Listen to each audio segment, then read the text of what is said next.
Welcome to The Future Belongs to Creators. This is a show about the creator economy where we dive into the topics and issues that really matter to creators. Let's get started.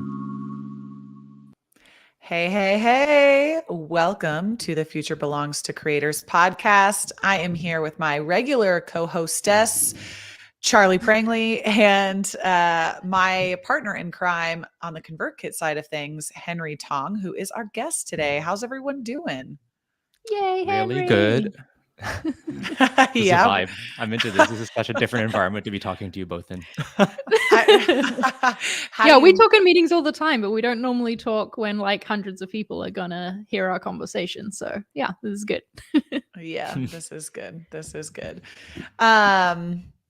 Let's go ahead and kick us off today with our favorite segment of Have You Heard? Charlie, what do you have for us today?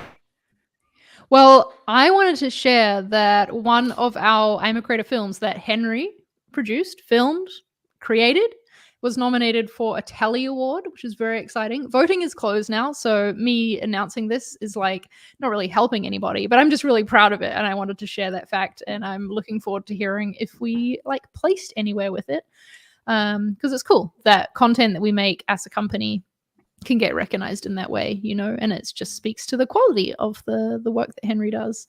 And also, to pat my own back a little bit, we're an honoree in the Webby Awards for the website that the I'm a Creator stories and films live on.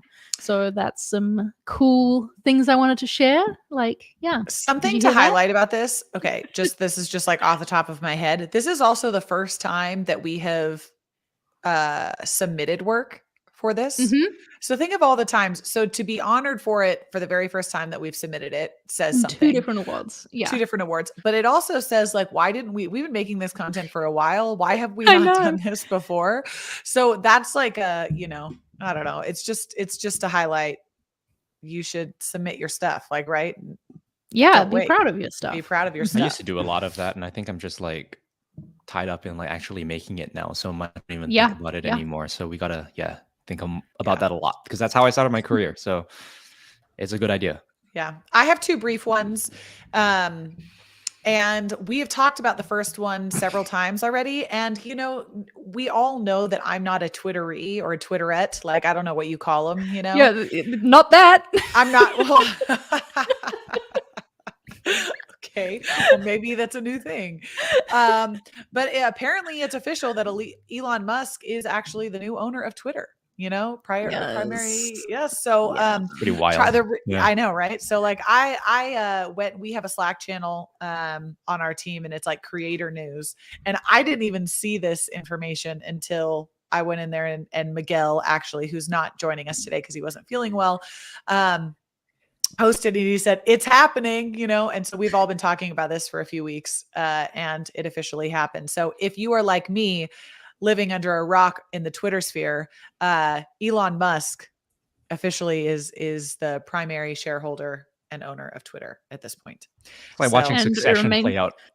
Yeah, pretty much. It remains to be seen what changes is going to happen to Twitter as a result of this, but I'm going to bet right now that I will be bringing this up again in future episodes when stuff does start happening. As a Twitterette, how much I care about Twitterette, Twitter. she will be doing that. As a Twitterette, yeah. Yeah. The other one I have, which is really brief, and I think there'll be more times than not that we continue to bring this up because it's really important, but a creator is on the cover of Rolling Stones. And that just cements the idea, or not even cements, it's not even an idea, but just cements how important the creator economy is and how the world is changing to adopt creators into a kind of this more widely known ecosystem that we have. And it's exactly more mainstream. So go check that out. I think it's cool. The more support that we can show Rolling Stone as a result of a creator being on, it's kind of like show the power of the creative creators out there in the creator economy, content creators specifically. That's pretty cool. Go show some support there. Henry, what do you got for us? I'll follow in Nathan's footsteps and bring my own update to this situation. I was just fascinated to see, like, talk about acquisitions. Warner Brothers Discovery bought CNN and canceled their CNN Plus streaming service like a month after it launched. Yeah, literally. I think they put like I think they put a lot of money into that launch, like I think close to 100 mil, if not 100 mil. And literally a month later, it was canceled because the acquisition, the company was acquired by Warner Discovery. And it's just such I don't know what the takeaway is from it, but it's an interesting pivot. But at the time, like in that 1 month that CNN Plus was going, I think they were only getting like 10,000 views or users a day, which is like not a lot for a streaming It's service. a mere drop in Netflix's bucket, that's for sure. But I mean, Netflix as well is talking about changing their business model, adding ads, because they had like not a great quarter one. They lost a lot of subscribers, so it's interesting to see what's going on in that video streaming world. Lots of things. Cool. Well, I'm excited to move on. I mean, I love our Have You Heard segment, but I'm excited to move on to the meat of this episode because many of you guys have heard me talk about Henry. He's my partner in crime on Creator Sessions. We've done a lot of work together. We've got to travel quite a bit together and produce really good work. And so I'm just a big Henry fan. And we're here talking with Henry about making videos for YouTube. And this conversation can go a lot of different places because Henry both does that for ConvertKit, right? So he does everything for I Am a Creator, obviously lots of stuff for Creator Sessions. But I'd love, Henry, for you to talk a little bit more about the creator side of your, right? Like you work for ConvertKit, but I want to hear more about Henry Thong, your journey, how you got to where you are, kind of what your project was, how you built a series and premiered it on YouTube, things that you learned. So let's go ahead and start with a bio for everyone that does not know you or know what you have done in the past. Share away.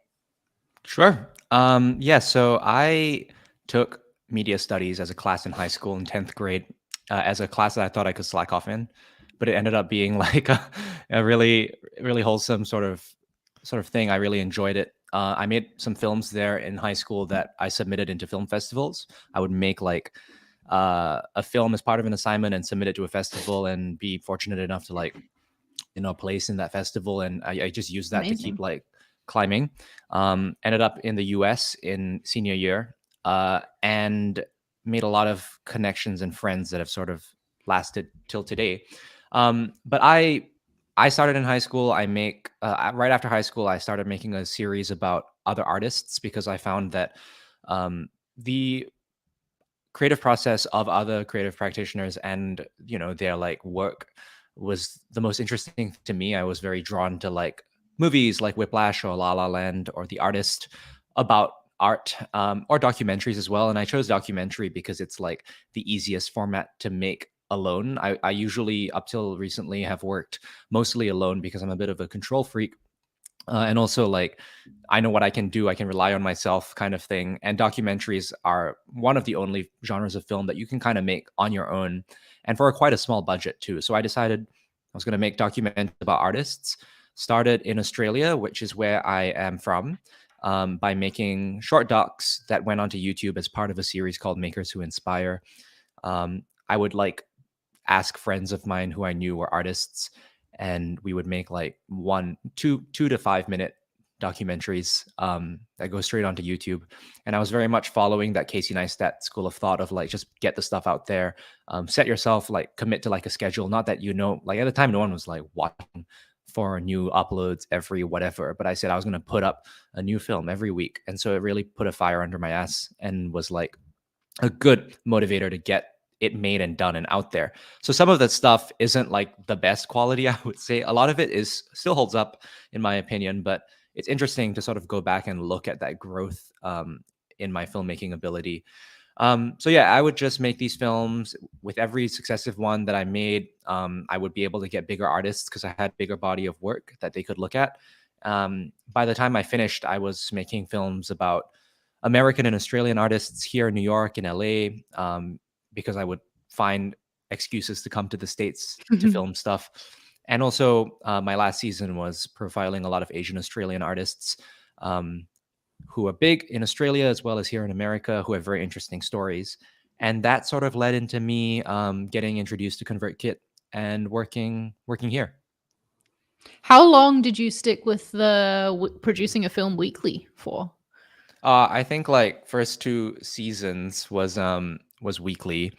They were 10 episodes each, and Nice. I realized that wasn't quite sustainable. So I ended up, third season was like every fortnight, every 2 weeks, and then the last one was like every I just month. say, okay. I just love that term fortnight, because bi-monthly, bi-weekly, it doesn't make sense. And you know where I Mm. just want to this is a hard left turn here, but I think it's important. I actually learned about the word fortnight on Game of Thrones. And I remember the episode where I learned it, and I was like, that's the best word ever, right? Like, because bi-monthly and bi-weekly do not make sense. No, they don't. So I just wanted to call that out. Henry, like, obviously we talked about is from Australia, but it's America just like says weird things, right? Charlie, do you say fortnight? Yeah, everyone in the English speaking world apart from the US does, I'm pretty sure. Okay. Yeah, when I Same as the way started we at do our ConvertKit, I know I started at this is ConvertKit. a weird call it, but I'm sorry. I find it to be like just the coolest word as the, as the only American on this call. Yeah. Wow. Right? Yeah. That's true. Yeah, let's change culture one step at a time. Because when I joined ConvertKit, it was like, oh yeah, we're getting paid bi-monthly. I'm like, does that mean we get paid like every 2 months? Every 2 months? Yeah. It's like, like, what can I does be that paid mean? more than that? Yeah.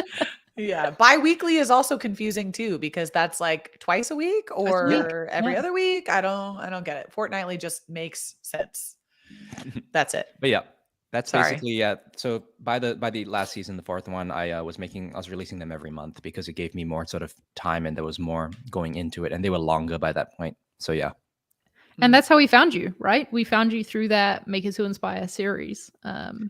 Yes, The I did. work you were doing was it's what we wanted to produce as a company as well, right? Telling that sort of stories at that quality level. Yeah, your films were one of the examples we pulled. Us like, we want to make stuff like this. So then we were like, could we just get the guy who made this then? That'd be great. I wanted to move to the States. It all lined up. And here is how it all connects too, because one of the people that I met in my first trip to the US during senior year for those festivals during high school became a mentor of mine and is also a mentor of Isa, who works, like, she produces I'm a Creator, which we were just talking about. And I still work with Isa, but I think it's through him. Well, she already had some of my films on her list, but she just mentioned it to him to get, his take, because he makes films. And he was like, oh, I know this guy. And it turned out it was like the same. It was me, the one who made those films that are already on her list. So that's how it all like connects together. I love Such a that. And small this world. like, it is a small world, and also this is a great example of how creating stuff and putting it out there into the world can get you things that, like, maybe you weren't looking for the opportunity to work for ConvertKit, right? Like, I don't think you'd heard of us before we reached out to you, but No. we found you through the films. Your work that you put out there as a creator was your portfolio, and it can get you opportunities, and you, like, at times you don't expect as well. I love that. Yeah, and like that just like it echoes something that I've heard from one of my friends who I actually met because I made a film about him. The series I used to, even the ones that I make now, are great because it's like an excuse to get to talk to these amazing creators and learn from them. But what he always said was, like, you never know who's watching, right? The stuff that you put out, even if you're only getting like 1,000 views, you just never know who's watching. And he was right. He was right about a lot of things, but that was definitely something that helped me sort of keep making stuff when I was in a low point. Yeah. We have a question in a chat. I'm just going to call this up because I think this is a good place to start. But Bryce threw this out, and he was saying that he was excited for the conversation because he's looking to leave TV production and move into YouTube and documentary production. And we asked if he had a specific question, and he threw this out there. When trying to build an audience, is releasing monthly on YouTube enough? Or is the weekly schedule? Oh my gosh, I cannot read today. Or is the weekly schedule essential to start? And then he said, maybe overthinking it. And I guess my first question back to you, Bryce, is when looking to release weekly, like what type of content do you feel like you would need to release weekly? Are you looking to release documentary type of content weekly? Or because I think that answers the question, we would answer it differently depending on the type of content that you want to release, because it's a lot easier to release like vlog, right, type content weekly than it would be to release something that's more of, documentary style. So I don't know. Henry, do you have any thoughts on that? Yeah, I mean, I don't know. When it comes to the algorithm, it's so dangerous to like play to the algorithm because it's always changing, and it's kind of like it's better, I would say, as to start out, obviously, like more consistent is better with any type of social media. But in the end, it's like you got to prioritize the quality of the stuff. So if it suits the content to put it out weekly, like if you're recording, I don't know, like a live music session every week and it doesn't take that much work to produce, then that's a great thing. But if you're making documentaries and you prioritize the cinematography and the editing, that takes time. So you either have to like start making it like 4 months in advance and have it ready to go, or just commit to a bit more of a monthly schedule, a fortnightly, as we say. But it's also similar to like this sort of question about like whether shorter or longer content is better, right? We talked about this slightly before the call, or before this this podcast started, and like it's all depends on like what you're trying to achieve. Like short form content is best for the algorithm; it gets people to like click, but the longer form content always ends up being sort of better for audience experience. So there's a lot of factors that influence like your decision making. It's what do you want to achieve with it, and who do you want to reach. Yeah, and How what do do you you- want the audience to get out of it too, right? Like what someone gets out of watching an I'm a Creator documentary that's about 20 minutes long is so much more in depth, is gonna have so much more impact on the viewer than if you were like just telling a 2-minute version of that creator's story. You wouldn't be able to dig deep enough. Yeah. Of course, That's what there'd be I was gonna elements that say. could be useful, but yeah. Building fans, I think longer form content is better for building fans, right? And creating a dedicated audience that's actually like really committed to the work that you're doing. And I think short form content is good at engaging people quickly and getting them introduced to maybe something that you're doing, but it's certainly not going to create like a mega fan the way that long form content can do that. Unless I would say you're doing comedy, because comedy works so well in short form. And like, yeah, but I can't think of any other creator type where short form is better for audience like affinity and like feeling that connection than long form. Bryce, I'd love to hear what kind of documentary work you'd like to release. That'd be interesting too. Yeah, tell us in the I chat. want to share. All right, Henry, what other little tips and tricks did you learn from, obviously there's a lot of crossover between the work that we do at ConvertKit because it's very similar to the work that you've done, in your, for your creator series. But what other tips and tricks have you learned over the last, let's say 2 years on like titles or things that engage and help organic traffic? Yeah, I think I've paid a lot more attention to the YouTube algorithm once I started working with you guys at ConvertKit than I did when I was making my own stuff. And interesting learnings from the last couple of years, last year and a half, has been like the importance of the written stuff that goes into the uploads, whether that's like tags, captions, descriptions, titles, anything that's written. Because I learned recently that YouTube uses its own like software and algorithm to scan the video, both like visually, orally, like audio, as well as any text that you might have on the thing. So if you've gone and put like crazy tags that have nothing to do with the video in the tags or like in the description, apparently I realized like YouTube actually now knows, like they can look at that and be like, no, there's nothing like that doesn't align. Look at the captions that's auto-generated normally, but you can sort of like create your own captions to make sure that it's accurate. And if they see there's no alignment there, then it's that sort of affects the way that it serves the content to the viewers in terms of an SEO perspective. So that was very interesting. So ever since we learned that, we've put a lot of time into, I've always put time into descriptions and tags and stuff, but especially now, I think we've put a lot of time into getting proper captions done for these YouTube videos. Also, I mean, the watch time and comments are the most sort of important thing for the YouTube algorithm, especially in comparison to likes and views. Everyone looks for like views, especially it sort of does make an impact, but YouTube wants to see people are engaged. So they look at the watch time more than the views to see how long people watch for. And then they look at comments over the likes because the comments are take more time, to type out as opposed to like more intention. Like just yeah. And I mean, even now, I noticed recently, I'm on YouTube all the time. I don't even want to look at that graph that they have to see how much time that I'm watching on YouTube. But like watching videos in the last couple of weeks, I don't know if this is the same for you guys where you live, but it's kind of harder to find the number of views and even the date that the video was uploaded and stuff. They're trying to like reduce not like Yeah, they showcased changed that the as much. description box design, didn't Yes, they? they have. Yep. So it's prioritizing sort of different stuff, and I think that's a sign for creators to take as well.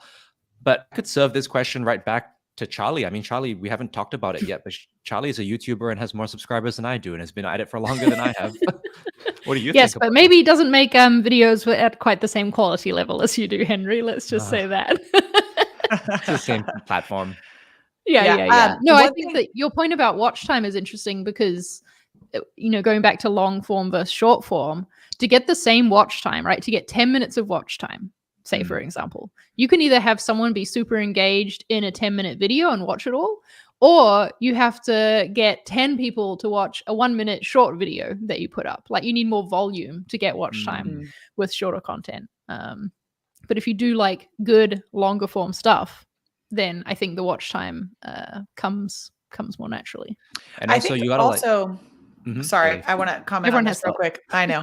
I think also finding the sweet spot for the length, like what is long form content? Yeah. Do we actually know what How the long is too exact- long? Yeah. Yeah. What exactly is the time frame for long form? Like, what do we consider? Does the world consider long form content like what, 10 minutes to an hour, right? Like what actually is the minimum that's considered long form? But the reason I bring this up is because you have to figure out what the sweet spot is for your content. So like for I'm a creator videos, for example, they're somewhere between 20 and 30 minutes. They usually don't exceed that. Henry, correct me if I'm wrong. But for a watch time, getting 50% length of viewership on a 20-minute long video is really high, right? Even getting 30% is really high. We average on creator sessions somewhere around 30 to 35%. And our videos can be 30 to 40 minutes long.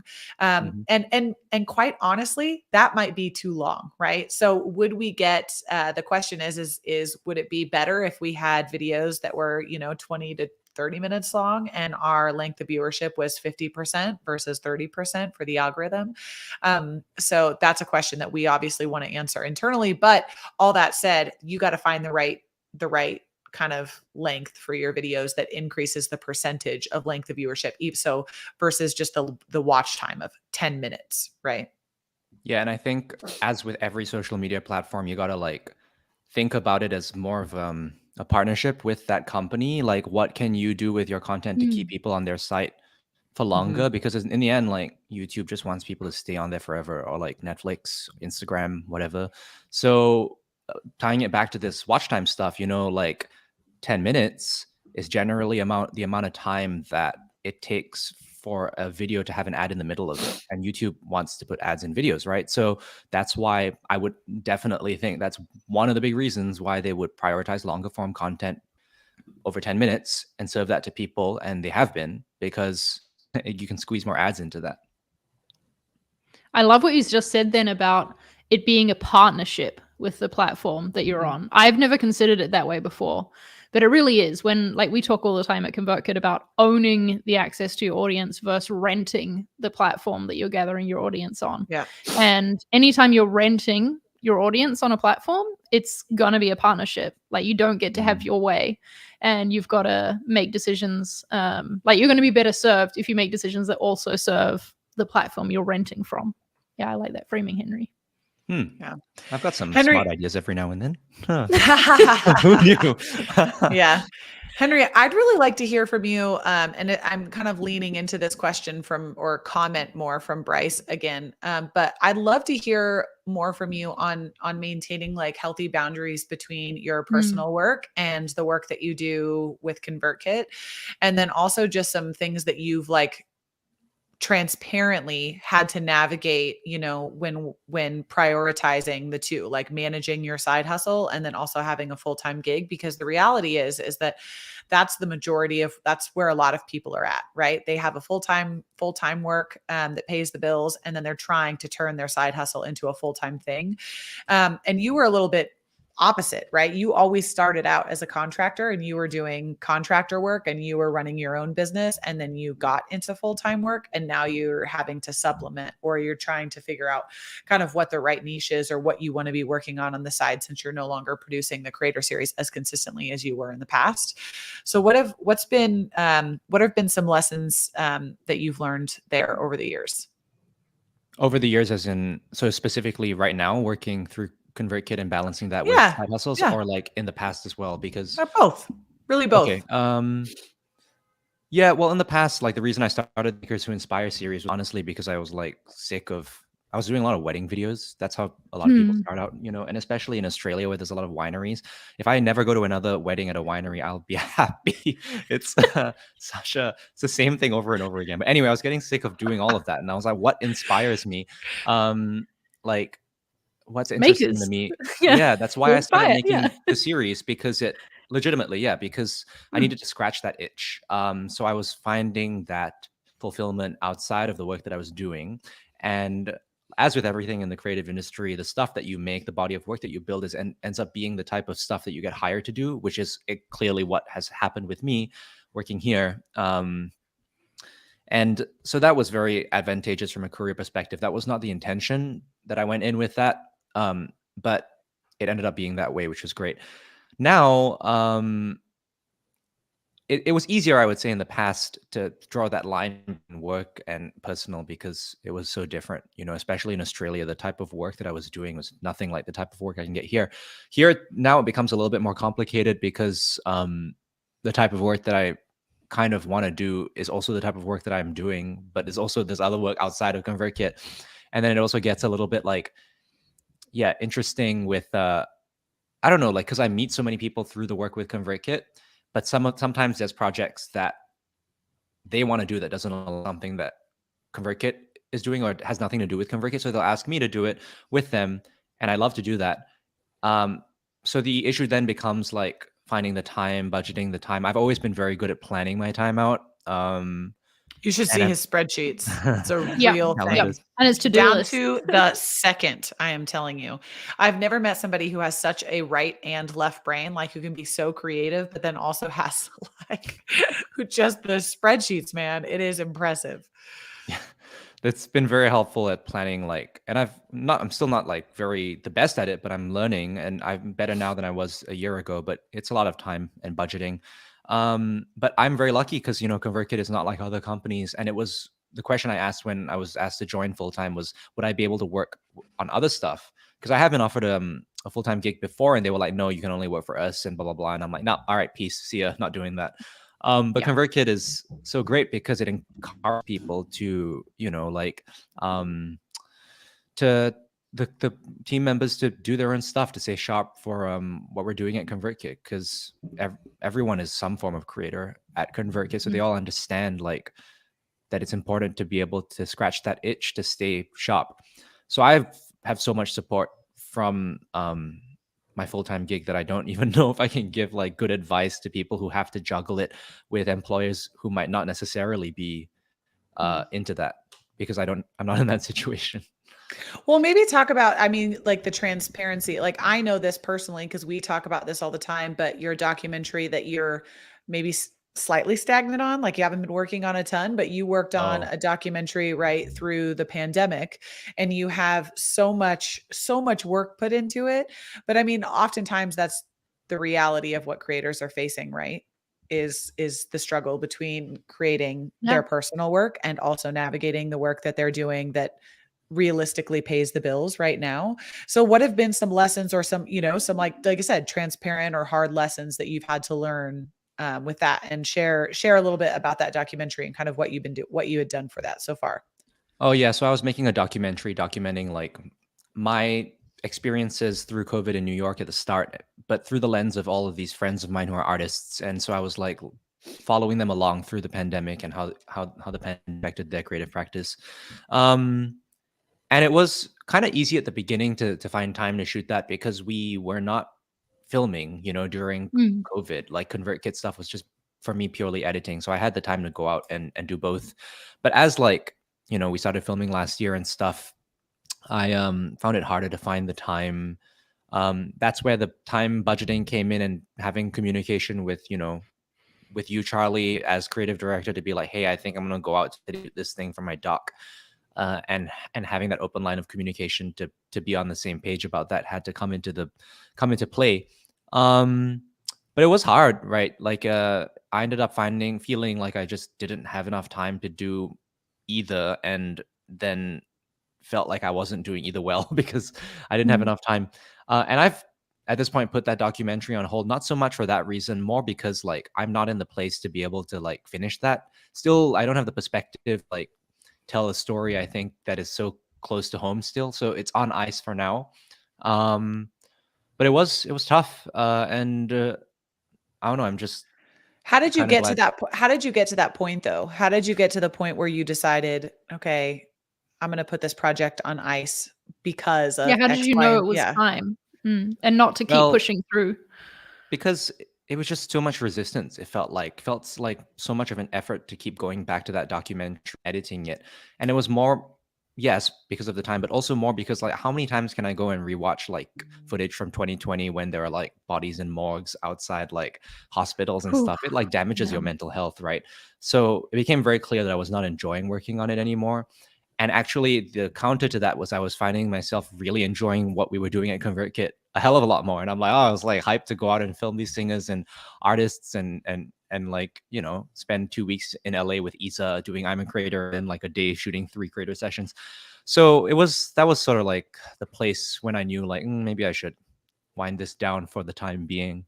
But yeah, that's sort of still an ongoing story. So I don't know whether I have like a bow to tie it Yeah, up. no. Yeah. What I'm hearing in this though, Henry, is that you're managing your energy, right? And because being a creator is all about that creative energy and where you're putting it. And so you're making decisions about like, where do I want to put this? And like, where am I pulling that energy from as well? And I totally hear you on it. The reason that I don't do design freelance work is because I design for my job. And I know that if I did it on the side as well, it would be too much. And I'd be like, I'm sick of design. Let me do something else instead. And it's also why I don't like to make a lot of YouTube videos and things for ConvertKit, because that's what I do on the side. And so I want to like, yeah, be putting my energy Separation and of pulling church and things from state. places. Yeah, if you want to call it that. I'm not sure Well, which no, I is mean, the church, which is the state in this situation. that's true, though. I mean, that's something I did learn from this whole experience, and I talked about this with the mentor of Isa and mine that connected us, that I met when I came. His name's Don. He produced Beauty and the Beast, The Lion King, a lot of Disney movies, Just casually. and we Just we both casually, no big deal. both Isa and I caught up with him when we were in LA last year, and I brought this up, and he was like, you know, this is why like. Because he paints and he's a beautiful painter. I'm still, if he ends up listening to this, I'm still like trying to convince him to sell me one of his paintings. But he paints and he's great, and that's why he says that's why I paint. Like I don't make films on the side because that's what I do for work, right? It's a different thing to keep those juices flowing. So yeah, that's sort of something that I'm taking into consideration now too. I've really gotten into film photography, and I'm kind of glad that it's not yet fully. It's not like as big as a thing that I do for work. I don't really even do it for work. It's kind of like a nice outlet. You've volunteered it sometimes, but yeah. No one's assigning you that task. Exactly. Which is Yeah. Yeah. Charlie, what are some things that you've learned as far as going kind of circling back to short form versus long form? I know we've talked about this a bunch of times, but what are some like practical tips that you could share from your side hustle?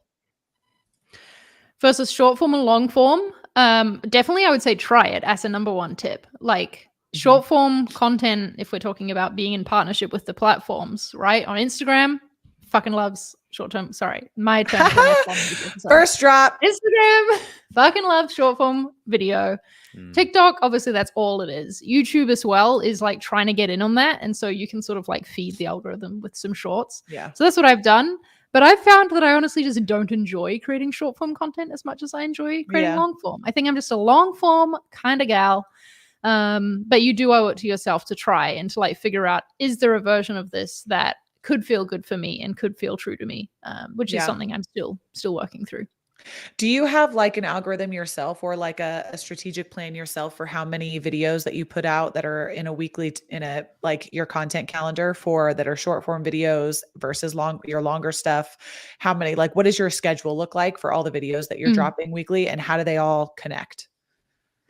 I do not plan to release short form content usually. Sometimes it just naturally happens, but it's not something that's really part of a flow for me at the moment. I would like it to be. I think it kind of needs to be to get me to like, I'm at a plateau on my YouTube channel with growth at the moment, and I feel like that might help me break through. But I try and have at least one video on my channel every single week. Sometimes it's just a live stream. Out of the times it's a video that I've actually consciously filmed and had edited and uploaded. But yeah, I like to feed the algorithm weekly. Feed I- the algorithm Keep weekly. it fed. I think I was asking also too, like these are some tips that or things that we have tried with both creator sessions and with I'm a Creator. Henry, you can speak to it a little more with I'm a Creator, but we have lots of clips, right, that we pull Yes. from the main episode. And the reason why we use the clips is because the clips are highly consumable. They're short, they're our favorite parts of the episode. So it might be something that the creator themselves is saying. It might be some tip or trick that is like highly practical for every type of creator that's watching them. And then the ending screen is a lead into the full video, right? Something like that. So I'm just curious if you have like your own funnel like that. Henry, maybe you can speak to what we've done with I Am a Creator, things that have been successful. But when we're releasing content, right, from an algorithm perspective, it's a lot easier, like, to pull a clip and then have it lead into, or even just be like, the rest of the episode drops next week or something. So you can leverage the same content and create multiple pieces of content from that one piece to try to fill out your content calendar over time. Yeah, I think that's definitely one route, is to create short form content out of the long form content. And something that we're doing with I'm a Creator right now is using stuff that we didn't use in the full film, like the full 20-minute film, in shorter form content that's like 1 to 10 minutes, of 2 to 10 minutes, I should say. And that helps too, because then it sort of like gives some people something that they haven't already seen if they've seen the full one. And also if they haven't, then it sends into something that's new after they've watched the short one.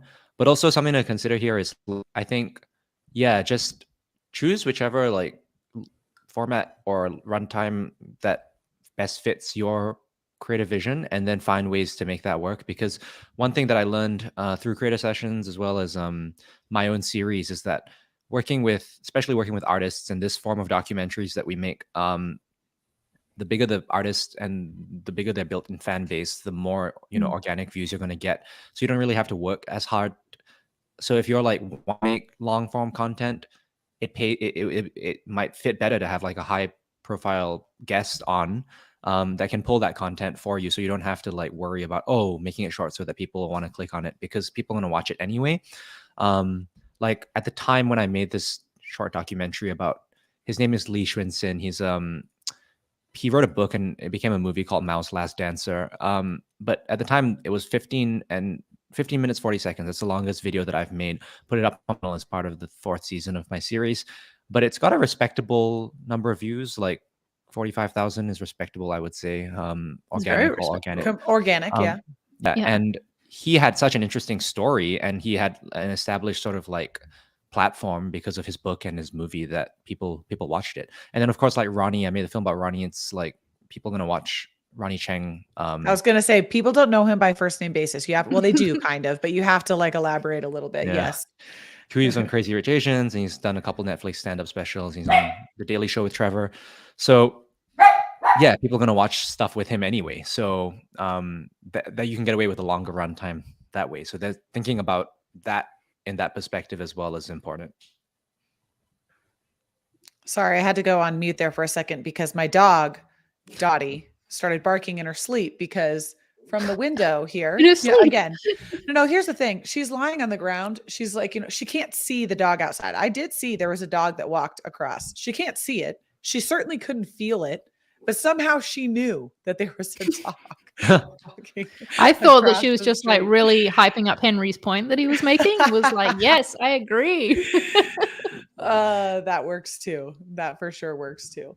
But that's a really good point. I'd love for Henry, you to talk about this a little bit. Obviously, it's a little bit different with ConvertKit, because we both profile creators that we pay and also creators that are customers. So those, it's kind of different a little bit for us on the business side of things. But one thing that you have, one thing that I've witnessed you do, and also something that I know you to have done in the past based off of the creators that you have had and featured on your series, is that you are one of the most incredible networkers that I've ever met.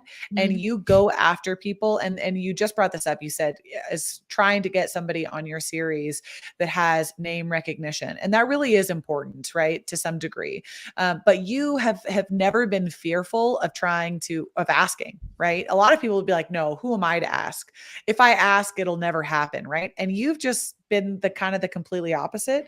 You've been fairly relentless in that pursuit, and you really have gone after the right people and people that, you know, would people that you're inspired by. I think another person that does this really well is Issa. Issa goes out there and she finds creators that she really admires and she interviews them. And ultimately, the only reason that she gets to interview them outside of obviously her work, but oftentimes they might not know who she is because she asks. And just by taking that first step, you know, it gets you to a place where a lot of people are too fearful to do that.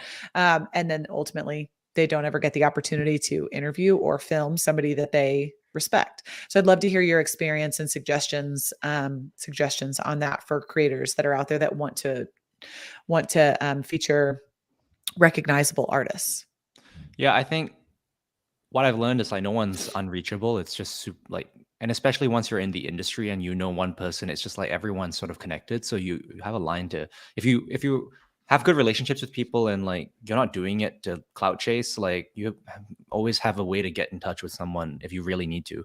But ultimately, like I don't really go about it in such a calculated way. Like, I mean, it is consideration, but all like the driving factor in me choosing who I want to profile is because I like their work and like I connect with them. Like the reason why I wanted to do Ronnie is because he's from Malaysia like me, and then he moved to Australia and started his career in Australia like me, and then he moved to New York, and at the time I hadn't moved to New York yet, so I was like, I really want to do this.